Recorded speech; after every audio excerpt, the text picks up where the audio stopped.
তোমরা কারা কারা আছো যে রসমালাই খেতে খুবই ভালোবাসো? আমার এই মিষ্টির মধ্যেই একটা জিনিসই আছে যেটা খেতে একটু হলেও ভালো লাগে। অন্যান্য মিষ্টির প্রতি আমার খুব একটা ভালোবাসা আসে না। তো যাই হোক, বাড়িতে বানিয়েছিলাম রসমালাই, তো সেই রেসিপিটা তোমাদের সাথে শেয়ার করছি। তো ভালো করে এখানে আমি মানে যেটা মিষ্টিটা বানায় আর কি, ওটা ভালো করে ম্যাশ করে নিয়েছি, মানে কোনো রকম গুঁড়ি গুঁড়ি যাতে কিছু কোনো রকম দানা না থাকে। তো যাই হোক, এখানে দুধের মধ্যে আমি দিয়েছিলাম কনডেন্সড মিল্ক এটা, আর গুঁড়ো দুধের পাউডারটা আছে না, ওটা দিতে হবে, কারণ ওটা দিলে না মানে এটা ভালো করে ঠিক হবে। আর দিয়েছিলাম হচ্ছে এলাচ পাউডার।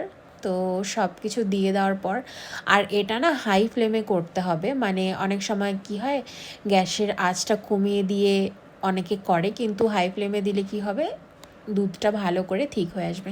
তো যাই হোক, তোমরাও ট্রাই